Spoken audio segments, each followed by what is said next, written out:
नमस्कार दोस्तों, आज मैं आपको तुलसी में जल चढ़ाने से क्या फल मिलता है इस कहानी के माध्यम से बताने जा रही हूँ। प्रेम से बोलिए तुलसी माता की जय हो, कृष्ण भगवान की जय हो। एक दिन सुभद्रा ने भगवान श्री कृष्ण से पूछा कि हे प्रभु, तुलसी में जल चढ़ाने और दीपक जलाने से क्या फल मिलता है। तब भगवान श्री कृष्ण ने कहा कि मैं तुम्हें एक कहानी के माध्यम से बताता हूँ कि तुलसी पूजा करने से क्या फल मिलता है। भगवान कृष्ण कहानी सुनाते हैं। एक नगर में एक साहूकार रहता था। साहूकार बहुत ही अमीर था, किंतु उसके कोई भी संतान न थे। उसने कई जप तप किया, दया धर्म के काम किए, पर संतान नहीं हुई। वह बहुत ही धार्मिक विचारों वाला था, दान पुण्य करता रहता था, पूजा पाठ करता रहता था। गुरुजी के कहने पर उसने संतान उत्पत्ति करने वाली यज्ञ का अनुष्ठान करवाया।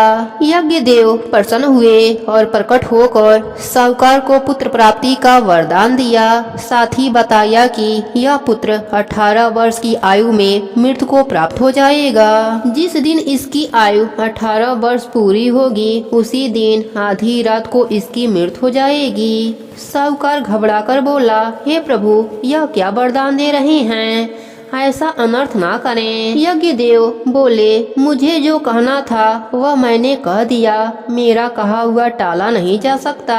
यह कहकर यज्ञ देव अंतर ध्यान हो गए। साहूकार यह बात अपने पत्नी को बताई। उसकी पत्नी ने कहा, कम से कम 18 वर्ष तक तो हम लोग पुत्र सुख पाएंगे, हमने संतान तो नहीं कहे जाएंगे। साहूकार की पत्नी गर्भवती हुई और समय आने पर उसने एक सुंदर बालक को जन्म दिया। उसका पालन पोषण अच्छे से होने लगा। 18 वर्ष का होते होते वह युवक दिखने लगा। साहूकारनी को उसके विवाह की चिंता सताने लगी। साहूकार विवाह का बात टालता रहा। साहूकारनी ने बहुत जिद करी। तब साहूकार ने बेटे का विवाह एक अच्छे घर की कन्या से करवा दिया। विवाह के बाद सब आनंद से रहने लगे, पर साहूकार को डर लगा रहता था। जब 18 वर्ष पूरे होने को शेष 1 महीना बच गया तो साहूकार बहू को मायके भेज दिया। अब माँ बाप उदास रहने लगे। सास बहू को बुलाने का जिद करने लगी। तब साहूकार बहू को लाने के लिए चल दिया। बहू को लेकर साहूकार जब घर आ रहा था, तब रास्ते में बैठकर साहूकार फूट फूट कर रोने लगा, क्योंकि आज बेटे का अंतिम दिन आ गया था। बहू को समझ में नहीं आ रहा था कि ससुर जी क्यों रो रहे हैं। वह पूछने लगी कि उनको क्या तकलीफ है। तब ससुर ने बताया कि तेरे पति का आज अंतिम दिन है, हमें क्षमा कर दो, हमने तुमसे यह बात छिपा कर रखी थी। यज्ञ देव ने हमें वह पुत्र 18 वर्ष तक के लिए ही दिया था। कहते हुए साहूकार फिर से रोने लगा। बहू ने कहा, पिताजी आप चिंता मत कीजिए, सब ठीक हो जाएगा, जो भाग्य में रहेगा वह हमें जरूर मिलेगा। पिताजी आप मुझे 4 चीज लाकर दे देना, दीपक, गंगा जल, थोड़ा अनाज और एक गाय। साहूकार ने कहा, बहू यह सब चीजें घर पहुँचते ही मैं तुम्हें लाकर दे दूंगा, और जो कुछ भी चाहिए वह भी बोल देना। दोनों बहू और ससुर घर आ गए। शाम होने से पहले साहूकार ने वह सारी चीजें मंगवा दी। बहू ने सास के पैर छूकर आशीर्वाद मांगा और कहा, रात में मेरे कमरे में कोई न आवे। बहू बहुत ही धार्मिक प्रवृत्ति की थी। वह नित्य नियम से तुलसी माता की पूजा करती थी। अपने घर के बाहर तुलसी का पौधा लगा रखा था। वह तुलसी के पास गई, तुलसी माता में चुनरी बांधी और हाथ जोड़कर बोली, हे माता, मेरे सौभाग्य की रक्षा करना, मुझे सुख और सौभाग्य देना। फिर तुलसी माता के नीचे दीपक जलाकर रख दिया। रात के पहले पहर में धर्मराज जी के भेजे 2 दूत आए। वह अंदर आने ही वाले थे। दीपक ने उन्हें रोक दिया। दीपक ने कहा, यहाँ मेरा पहरा है, कोई भीतर नहीं जा सकता। दूत वापस चले गए। धर्मराज जी ने अपने 4 दूत भेजे। अब बहू तुलसी माता के पास अनाज रख दिया। धर्मराज जी अब 8 दूत भेजे। अनाज ने उन्हें भीतर नहीं आने दिया और वह फिर वापस जाने पर मजबूर हो गए। अब बहू ने तुलसी के पास जल से भरा कलश रख दिया। जो ही 4 दूत भीतर आने लगे, कलश ने उन्हें रोक दिया।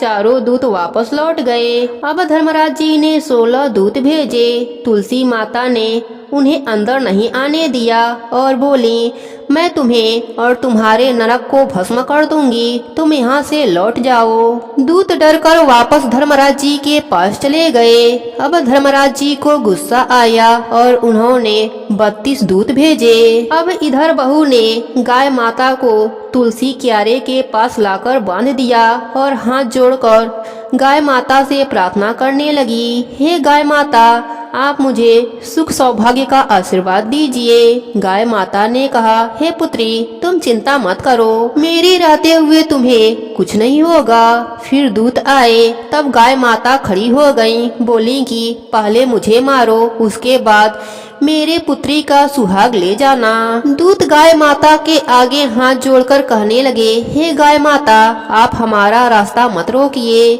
हमें साहूकार के पुत्र को आज ले जाने का आदेश मिला है। गाय माता ने कहा, पहले तुम मुझे मारो, अगर मैं जीवित रही तब तक मैं साहूकार के पुत्र को ले जाने नहीं दूंगी, पहले तुम मुझे मार दो। अगर तुम गौ हत्या का पाप अपने सर पर नहीं लगाना चाहते हो तो तुम यहाँ से लौट जाओ।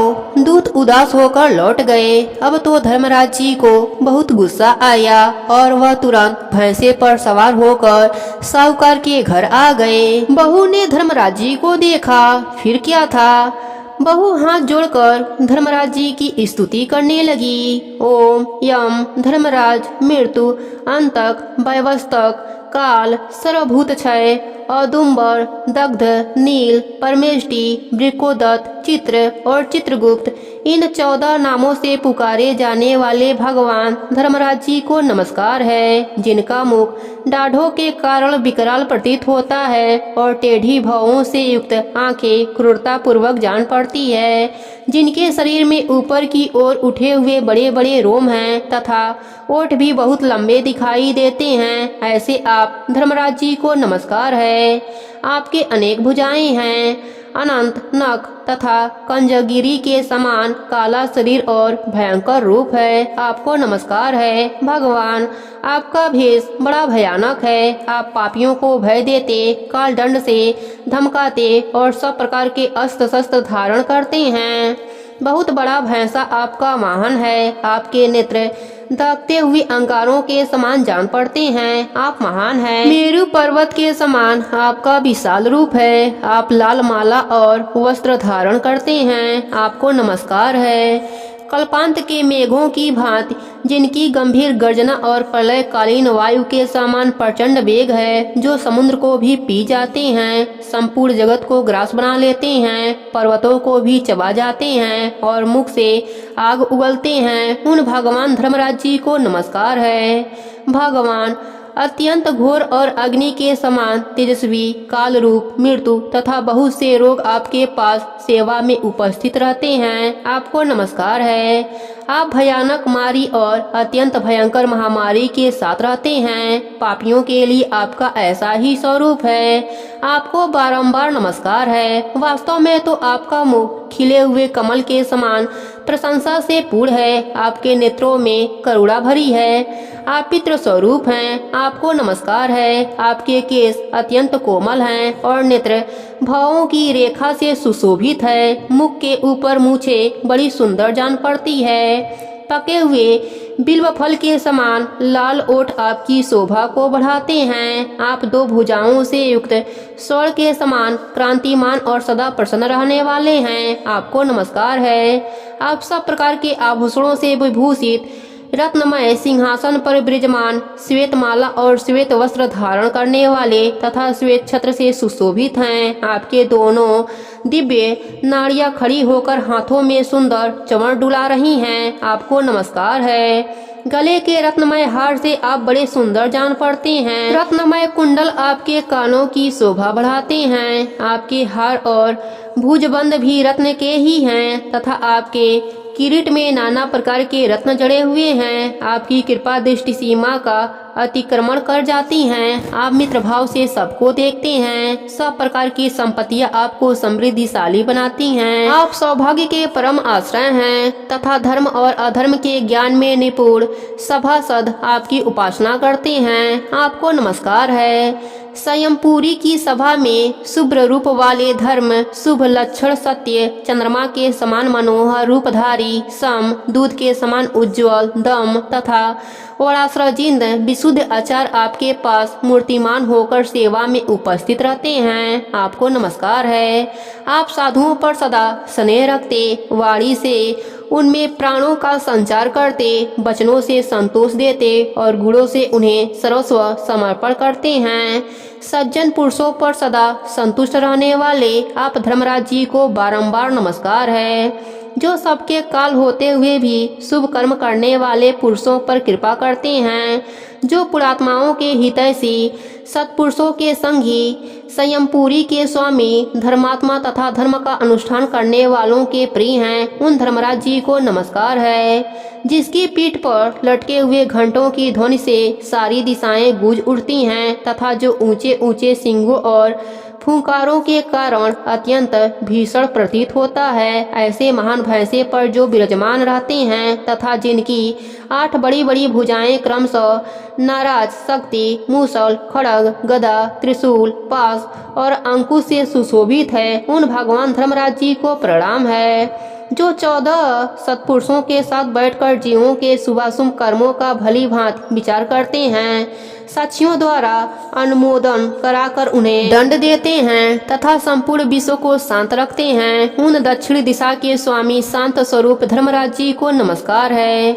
जो कल्याण स्वरूप भयंकारी शौच संतोष आदि नियमों से स्थित मनुष्य के नेत्रों को प्रिय लगने वाले श्रवणिक शनैश्चर और वैवस्त मनु इन तीनों की माता के सौतेले पुत्र व्यवस्थान आत्मज तथा सदाचारी मनुष्यों को वर देने वाले हैं, उन भगवान धर्मराज जी को नमस्कार है। इस प्रकार बहू के मुख से अपनी स्तुति सुन धर्मराज जी बहुत प्रसन्न हुए और सदा सौभाग्यवती बनी रहो ऐसा आशीर्वाद देकर अंतर ध्यान हो गए। भगवान श्री कृष्ण सुभद्रा से कहते हैं, सुभद्रे, जो भी मनुष्य अपने घर के सामने तुलसी का पौधा लगाते हैं, दीपक जलाते हैं, उनके घर में अकाल मृत्यु कभी नहीं होती। धर्मराज जी के दूत उनके घर में नहीं जाते। सुभद्रा तुलसी माता की महिमा सुन तुलसी माता की जयकारा लगाने लगी। प्रेम से बोलिए तुलसी माता की जय हो।